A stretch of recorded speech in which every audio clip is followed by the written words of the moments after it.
नमस्कार दोस्तों, omniscient channel में आपका स्वागत है। और आज आप इस वीडियो में फिर से एक नए टेक्स्ट और ढेर सारी वर्ड मीनिंग जो कि बहुत डिफरेंट होते हैं और उसके लिए आप रोज इंतजार करते हैं। तो दोस्तों, हो सकता है ये आपका पहला दिन हो।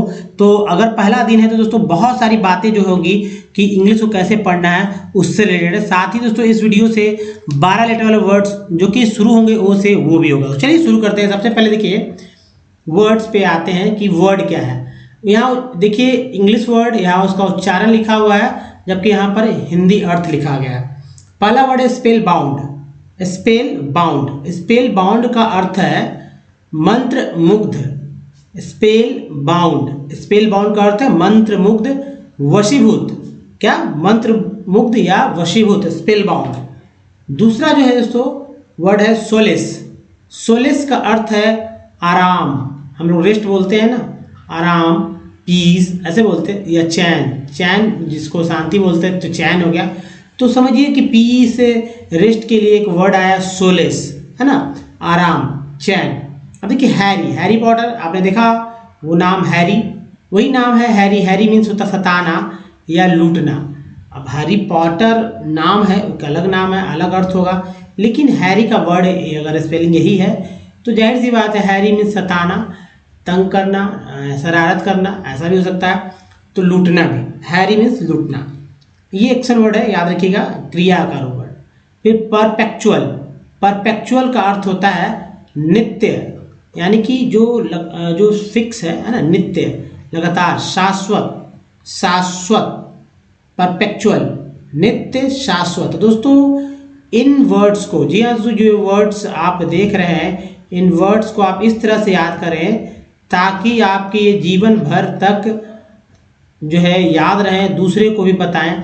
और इसको याद करने का सबसे अच्छा तरीका है कि हिंदी जो हम लोग बात करते हैं, आप जिस भाषा में बात कर रहे हैं तो उस भाषा में ये वर्ड्स, इंग्लिश के वर्ड को इंक्लूड करें, यानी कि उसमें समाहित करें, उसमें एक एक वर्ड यूज करें, है ना। जैसे सोलेस, आराम कर रहे हैं, सोलेस, है ना, बहुत ही आराम मुद्रा में। या मंत्र मुग्ध हो गया, स्पेल बाउंड, मतलब सता रहे हैं, तो हैरी। तो कई वर्ड मिल सकते हैं आपको इसी तरह के। अब चलिए नेक्स्ट वर्ड जो है, तो नेक्स्ट वर्ड है एंथ्रॉल। एंथ्रॉल का अर्थ है, एंथ्रॉल का अर्थ है मोहित करना। क्या करना? एंथ्रॉल मीन्स मोहित करना। एंथ्रॉल का मतलब क्या है? मोहित करना। नेक्स्ट वर्ड है infuriate. Infuriate, infuriate, infuriate means गुस्सा दिलाना। अब मुझे गुस्सा आता, मुझसे उसने मुझे गुस्सा दिलाया। अब भाई गुस्सा दिलाया तो जाहिर सी बात, गुस्सा का अलग वर्ड लेंगे, एंग्री, फिर दिलाना का लेंगे, है ना। मतलब इस तरह से अलग अलग वर्ड लेंगे तो कितना दिक्कत होगा। एक ही वर्ड इन्फ्यूरिएट, इन्फ्यूरिएट, है ना, ही इन्फ्यूरिएट, ही इन्फ्यूरिएट्स मी, वह मुझे गुस्सा दिलाता है ना, ही इन्फ्यूरिएट्स मी। तो दोस्तों कई तरह के वर्ड्स आपको मिलेंगे, तो ये सब वर्ड बहुत ही इंपॉर्टेंट हो जाते हैं। और नेक्स्ट वर्ड देखिए, ये है क्रेडेंस। क्रेडेंस का अर्थ होता है, क्रेडेंस मीन्स होता है विश्वास। बिलीव मीन्स भी विश्वास होता है, क्रेडिट मीन्स साख होता है यहाँ, लेकिन क्रेडिट नहीं है, क्रेडेंस मीन्स साख। क्रेडिट मीन्स तो ऋण होता है। अब चलिए ये नेक्स्ट वर्ड है, जो वर्ड है ये एनर्मस। एनर्मस, लोग इसे नॉर्मस पढ़ देंगे तो गलत हो जाएगा। एनर्मस यानी विशाल, है ना। यूज बोलते हैं ना, बड़ा, बहुत बड़ा, विशाल, बिग, उसी के लिए वर्ड है एनर्मस। तो दोस्तों एनर्मस को याद रखें, एनर्मस मीन्स विशाल, बहुत बड़ा, है ना। तो देखिए फिर से एक बार रिपीट कर लीजिए। स्पेल बाउंड का अर्थ होता है मंत्र मुग्ध, वशीभूत। सोलेस मीन्स आराम, चैन। हैरी मीन्स सताना, लूटना। परपेक्चुअल का अर्थ है नित्य, शाश्वत। एंथ्रॉल का अर्थ है मोहित करना। इन्फ्यूरिएट मीन्स गुस्सा दिलाना। क्रेडेंस मीन्स विश्वास, साख। और एनर्मस मीन्स विशाल, बहुत बड़ा। नेक्स्ट वर्ड है इनक्लेमेंट। इनक्लेमेंट, इनक्लेमेंट का अर्थ होता है तीव्र, तीव्र, तूफानी। इनक्लेमेंट का अर्थ क्या होता है? इनक्लेमेंट का अर्थ है तीव्र, तूफानी। नेक्स्ट है डिपॉजिटरी। डिपॉजिटरी, डिपॉजिटरी का अर्थ है खजाना, खजाना। नेक्स्ट वर्ड देखिए है परपेचुएट। परपेचुएट, परपेचुएट मीन्स चालू रखना, कायम रखना, है ना, कायम रखना, परपेचुएट। नेक्स्ट वर्ड है असेंबल। असेंबल, असेंबल का मतलब एकत्र करना। जी हाँ दोस्तों, एकत्र करना। तो आप इसे अच्छी तरह से चाहे तो याद कर लें, है ना, चाहे तो दोस्तों इसे अपने भाषा में चाहे लिखने का हो या बोलने का, उसमें इसको इंक्लूड करें। जी हाँ दोस्तों, अब चलिए, अगर आप पहली बार हमारे क्लास को देख रहे हैं, इस वीडियो को देख रहे हैं, तो दोस्तों मैं बताऊँ इंग्लिश पढ़ने के लिए 2-3 चीज़ होना चाहिए। इसकी बहुत ही मैं सिर्फ चर्चा कर लूँ, क्योंकि इसके चर्चा के बिना आप आगे समझ भी नहीं पाएंगे। देखिए अल्फ़ाबेट 26 लेटर होते हैं, वो इस तरह से आज तक जितने भी लोग हैं इसे ABCD ही कहकर बुलाते होंगे, लेकिन इसे अल्फ़ाबेट कहा जाता है। अब देखिए इसके 2 पार्ट हैं। पहला जो वॉवेल जिसमें 5 लेटर्स होते हैं, दूसरा जो है कॉन्सोनेंट जिसमें लेटर की संख्या 21 होती है। दोनों मिलाकर 26 लेटर हो जाते हैं। और ये जो लेटर्स है इसको पढ़ना ही नहीं, इसका उच्चारण करना सीखना होता है। एक और बात इंपॉर्टेंट है दोस्तों, याद रखिए कि 64 पार्ट्स वर्ड, कुछ एक ऐसे पार्ट्स मैंने तैयार किए हैं जिसके थ्रू आप इंग्लिश जो है बहुत ही तेज़ी से पढ़ सकेंगे। जी हाँ दोस्तों, बहुत ही तेज़ी से। इसके 3 पार्ट होते हैं। पहला पार्ट है दोस्तों प्रीफिक्स पार्ट हो जाएगा, यानी प्रीफिक्स का कुछ ऐसा पार्ट जो कि इंग्लिश वर्ड में, अंग्रेजी कोई वर्ड में शुरू में आता है, फिक्स है ना, पार्ट होता है, पार्ट। दूसरा जो है डिराइव्ड होता है, जो कि बीच में आता है, हालांकि कम होता है संख्या। और तीसरा सफिक्स, सबसे इंपॉर्टेंट प्रीफिक्स और सफिक्स ही है। इसके अगर इस प्रीफिक्स और सफिक्स को अगर आप ध्यान से कवर अप कर लेते हैं तो इंग्लिश बहुत जल्दी से आप पढ़ने लगेंगे। तो सबसे पहले दोस्तों हम लोग कॉन्सोनेंट को ही कवर अप करेंगे। जैसे कॉन्सोनेंट जो है 21 है, इसका उच्चारण करने का तरीका 41 तरह से है। अब इसमें इस कॉन्सोनेंट में जो है आपको A, E, I, O और U जो है नहीं दिखने वाला, यानी कि नहीं मिलेगा। मिलेगा क्या? तो बस इसको छोड़कर अब इन सब का उच्चारण सीखना है। ठीक है, उच्चारण अगर सीख गए तो समझिए कि इंग्लिश पढ़ना आप बहुत ही इजी आपके लिए हो जाएगा। जैसे EX को X बोलते हैं, EX को X भी बोलते हैं। तो ऐसे भी याद रखिए, CI से CE से स होता है, CA, CK, QUE इन सभी को क बोलते हैं। याद रखना है, सिंपल। T को ट बोलते हैं और T को च स भी बोलते हैं, T को च स भी बोलते हैं। तो च स को भी अच्छे से समझ बूझ कर याद रखें, क्योंकि ये च स बहुत ही इंपॉर्टेंट हो जाता है। क्योंकि अगर आपको ये टी से च नहीं आता पढ़ने, तो आप भले ही पढ़ ले रहे होंगे कि ये नेशन लिखा हुआ, लेकिन यहाँ पर श कहाँ से आ जा रहा है, तो TI को ही स बोलते हैं। ठीक है, तो TI को सन पूरा तरह से, ये हमारा पार्ट्स मतलब पार्ट ऑफ वर्ड है। या आप कहते हैं एक्चुअल, अगर एक्चुअल का TU नहीं रहता तो चुअल कैसे होता है, तो TUL चुअल होता है, तो एक्चुअल। तो ये भी हमारा पार्ट्स ऑफ वर्ड है, हालांकि दोनों सफिक्स पार्ट है। तो इन सबको याद रखिए। तो उसके बाद देखिए वॉवेल जिसकी संख्या महज 5 है और उच्चारण करने का तरीका है 27 तरह से पढ़ सकते हैं। जैसे A को 4 तरह से पढ़ते हैं, अब E को 5 तरह से पढ़ते हैं, I को भी 5 तरह से पढ़ते हैं, आगे बताते हैं। लेकिन देखिए इस मिडल में A को अ, मॉल में A को आ, मेड में A को ए, और मैन में A को ए पढ़ते हैं। ये अलग अलग क्यों पढ़ा गया, यहाँ पर बताने का अर्थ ये दोस्तों, ये जो वॉवेल है ना, O को देखिए 4 तरह से, U को भी 4 तरह से, डबल O को 5 तरह से पढ़ते हैं। तो यहाँ पर जो ये जो लिखा है अ आ ई, अ आ ई ई ए, अ आ ई ई आई, अ आ उ ओ, अ आ उ ई उ, अ आ उ ओ उ, ये क्यों लिखा हुआ? ये दोस्तों यही है इंग्लिश का मेन, जो आपको फंसाता है, आपको इंग्लिश पढ़ने नहीं देता है, आपको बढ़ने नहीं देता है। अगर अंग्रेजी वाकई में पढ़ना है, जल्दी सीखना है और अच्छे सीखना है, अगर कहीं डाउट रहता है दिमाग में, शुरू में जब इंग्लिश लोग पढ़ते हैं तो हमेशा वर्ड्स को लेकर कि भाई इसमें ऐसे पढ़ दिया जा रहा है तो उसमें ऐसे क्यों पढ़ा जा रहा है, कंफ्यूज है। जैसे एक एग्जांपल यहाँ देखिए, BUT बट होता है तो PUT पट क्यों नहीं होता? BUT बट होता है तो PUT पट क्यों नहीं होता? ये पुट क्यों होता है? ठीक है, छोटा सा एग्जांपल। तो दोस्तों इसलिए क्योंकि U को कभी कभी अ बोलते हैं और U को कभी कभी उ भी बोलते हैं, है ना। तो इसी तरह BUT बट होता है तो PUT पुट होता है ना, BUT बट होता है PUT पुट होता है, या MUTE म्यूट भी हो सकता है ना, यहाँ पर ये वाला लिया गया। तो हर एक वर्ड में यही चीज है, तो इन सबको याद कीजिए, अ आ ए आई, है ना। तो याद कर लेंगे तभी आप इंग्लिश वर्ड्स को समझ पाएंगे कि आखिर ये व्यवहार क्यों बदल जा रहा है बोलने में। तो दोस्तों ये 64 पार्ट्स ऑफ वर्ड है, जैसे TN को सन, TR को CL, TR को चर, TL को चुअल, EN को एन, CN को कन, CN को कम, ER को आर, TNT को टेंट। ये जो है पार्ट्स ऑफ वर्ड जो है अगर आप पढ़ते हैं तो आपको कहीं से कोई दिक्कत नहीं होगी। जैसे OW को ओ आओ दोनों बोलते हैं, AY को ए बोलते हैं, AT को एट बोलते हैं, AT को एट बोलते हैं, PR को प्रे बोलते हैं, US को अस बोलते हैं, ACR को श्योर बोलते हैं, TR को ट्री बोलते हैं, ECO को इको बोलते हैं, ER को अन बोलते हैं, OW को ऊ को बोलते हैं, LY को ली बोलते हैं। दोस्तों जो है वर्ड्स, जो पार्ट्स ऑफ वर्ड है, इसे आप याद करिए। 100% सफलता इंग्लिश पढ़ने में बहुत ही जल्दी शीघ्रता से मिलती है। तो दोस्तों ये हमारा बनाया गया एक तरीका है, जुगाड़ समझिए, और इसको अगर आप फॉलो करते हैं तो इंग्लिश पढ़ना आपके लिए मुश्किल नहीं होगा। जैसे देखिए PRO प्रो एक पार्ट है, CURE क्योर भी एक पार्ट है, और MENT मेंट भी एक पार्ट है। यहाँ से मेंट बन गया, क्योर यहाँ से हो गया, प्रो पिछले साइड में आपने देखा ही होगा। तो प्रोक्योरमेंट 3 पार्ट को जोड़कर एक वर्ड बन गया। जी हाँ, 3 पार्ट को जोड़कर एक वर्ड बन गया। तो इसी तरह कई जगह, जैसे यहाँ पर ओन है, यहाँ ऑन है, यहाँ ओन ई है ना, यहाँ पर री, यहाँ पर ईवल, यहाँ एक्स, यहाँ यूनी, यहाँ यूनाई, यहाँ अर। भाई बताते तो मैंने बहुत ही बताया है, बस दिखाना चाहता था, दिखा दिया भी, ताकि आप इसे याद करके इंग्लिश पढ़ें।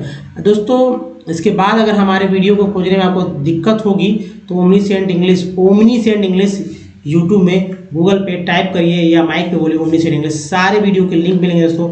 अगर आपको रीडिंग करना सीखना है या फिर राइटिंग या फिर स्पोकन, तो सब कुछ सीख सकते हैं बीटीजे अपने। तो ग्रामर्स की बुक लेना है ना, मोटा डिक्शनरी खरीदना है, बस एक कॉपी बना लीजिएगा, 40-50 रुपये की कॉपी ले लीजिएगा, मोटा लोकल भी ले सकते हैं, और उसे लिखना शुरू कीजिए। कहाँ से?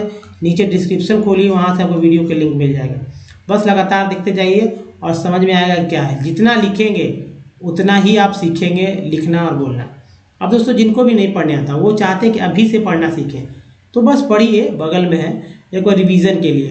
पहला वर्ड क्या? ऑफिशियलिटीज, बोलिए हमारे साथ, ऑफिशियलिटीज। नेक्स्ट वर्ड है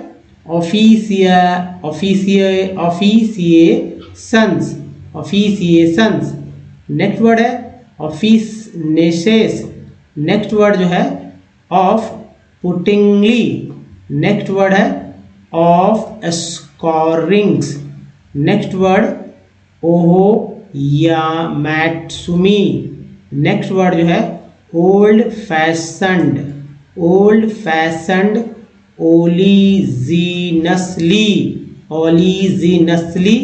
ओलिंडोमाइसिन।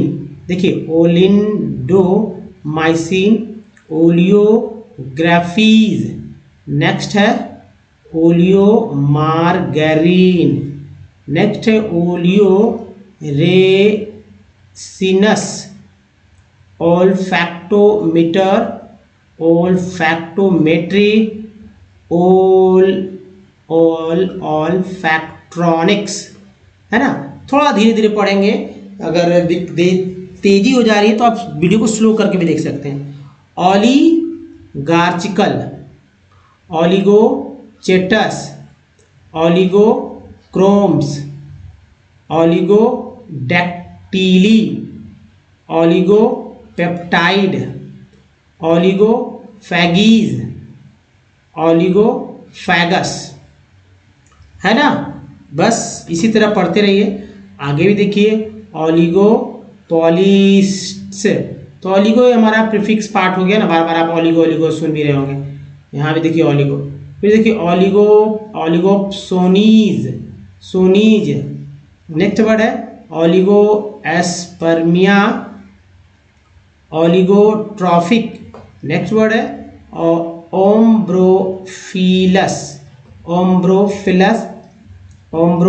ओम्ब्रोफोबस। नेक्स्ट वर्ड है ओम्बुड्स पर्सन। नेक्स्ट है ओमिसिवनेस, ओमिसिवनेस ओमेटोफोर्स फोरस है ना। ओमनीफिसेंस, ENC कैंस बोलते हैं, सी लगा सेंस होगा, ओमनीफिसेंस फिसेंस। नेक्स्ट वर्ड है ओमनी पैरिटीज। नेक्स्ट देखिए यह है ओमनीपोटेंसेस। नेक्स्ट है ओमनीपोटेंटली। नेक्स्ट वर्ड है ओमनी प्रेजेंस है ना, ओमनी प्रेजेंस, ये हो गया ओमनी प्रेजेंस। नेक्स्ट वर्ड है तो omniscience, omniscience. Next देखिए omni, omnisciently, omnisciently. Next word है ओमनीवोरसली, ओमनीवोरसली। ओमफैलोमेंसी, ओमफैलोमेंसी ओमफैलोस्कोपी। नेक्स्ट वर्ड है ऑन्कोजेनिसिटीज, ऑन्कोजेनिसिटी। ऑनकॉर्नेवायरस, ऑनकॉर्नेवायरस। ओनेरोक्रिटिक, ओनेरोक्रिटिक। ये तो दूसरा सेट था। अब तीसरे सेट पे आते हैं तो ओनेरोडाइनियस, ओनेरोलॉजीज, ओनेरोमैंसर।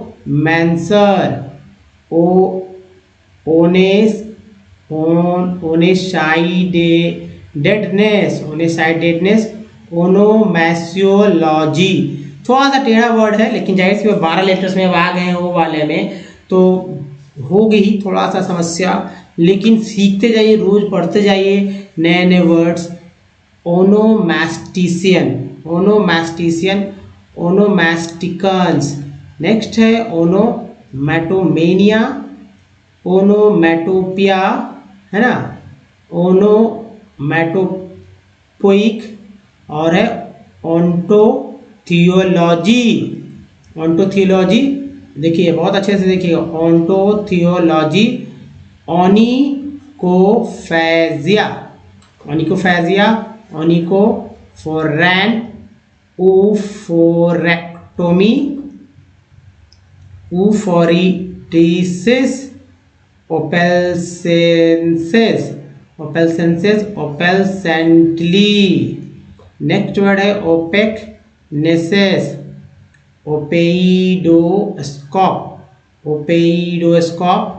नेक्स्ट है ओपन डॉक्यूमेंट। नेक्स्ट है ओपन हैंडेडली, हैंडेडली। ओपेरेटिकली, ओपेरेटिकली है ना, ओपेरेटिकली। दोस्तों ये था वर्ड्स जो कि आपने देखा। अब देखिए टेक्स्ट, और इस टेक्स्ट के थ्रू आप ये प्रूफ कर लीजिए, यहाँ पर आप जान लीजिए कि 64 पार्ट्स वर्ड या जो है जो कॉन्सोनेंट जो वॉवेल है उसके थ्रू इंग्लिश पढ़ना कितना आसान है। यहाँ पर कुछ वर्ड्स छोटे छोटे हैं तो इजी हैं, कुछ बड़े वर्ड्स भी मिल जाएंगे, तो मिला जुला कर होता है। लेकिन ये देखना होता है कि क्या आप स्पीड पढ़ पाते हैं या नहीं। थोड़े थोड़े पढ़ना भी कोई पढ़ना नहीं है, एक्चुअल कोई भी वर्ड हो, जैसे आप हिंदी पढ़ते हैं उसी तरह इंग्लिश भी पढ़ने आना चाहिए। तो चलिए स्टार्ट करते हैं। ये पूरे स्लाइड जो NCERT का बुक से लिया गया, और जाहिर सी बात है वर्ड्स रोज डे बाय डे चेंजेस होते रहते हैं, तो चलते देखते हैं कि कैसे कैसे इसको पढ़ा जा सकता है आसानी से। कोई दिक्कत है तो फिर से रिवीजन कर लीजिएगा। पहला वर्ड है सो टिल, टिल आ नहीं बोलेंगे सभी लोग, बहुत सारे लोग इसको आ बोलते हैं सिंगल होने में, आ नहीं। Till a few, few years back. He would, C है, डब्ल्यू है तो वुड है, अगर इसकी जगह सी लिख देते हैं तो कुड हो जाता है, अगर एस एच लिख देते हैं डब्ल्यू के तो शुड हो जाता है। 3 वर्ड बनता है वही वर्ड से, सी लगाएंगे तो कुड, डब्ल्यू लगाएंगे तो वुड, और एस एच लगाएंगे should. Borrow money from the, from the नहीं द विलेज, एज है village. Money lender, lender at an interest rate, interest rate of 5%, ENT C लगा cent, 5% per month, 60% per annum for the last few years. Shyamal has been borrowing borrowing, borrowing नहीं पढ़ेंगे, borrowing, borrowing पढ़ेंगे, ठीक है। बोरो एक साथ पढ़ेंगे, इंग एक साथ पढ़ेंगे। From an agricultural, agriculture traders in the village at an interest rate of 3% per month at the beginning of the cropping season, the traders supplies lease the farm inputs on credit which which is to be repaid when, इसमें S silent होता है, when में silent है, the crops are ready for harvest, ये देखिए H A R हार V S T vest, harvest, besides the interest charge on the loan the traders also makes the farmers promise of sell the crop to him। अब देखिए this way, वे बोलते हैं, W लगा तो वे, P रहता तो पे, एस रहता तो से। Way the traders can ensure that the money is repaid promptly. दोस्तों ऐसे पढ़कर इंग्लिश सीखा जाता है, जल्दी से पढ़ना। दोस्तों इस वीडियो में यहीं तक, बताइए वीडियो और अच्छा लगा तो नीचे लाइक बटन है उसको दबा तो दीजिए, शेयर भी कीजिए, नए चैनल को सब्सक्राइब कीजिए, घंटी को दबाइए, जिससे कि आने वाले वीडियो की जानकारी आपको सबसे पहले मिल सके। दोस्तों इस वीडियो बने रहने के धन्यवाद। ठीक, मिलते हैं वीडियो, तो ध्यान रखिए, धन्यवाद।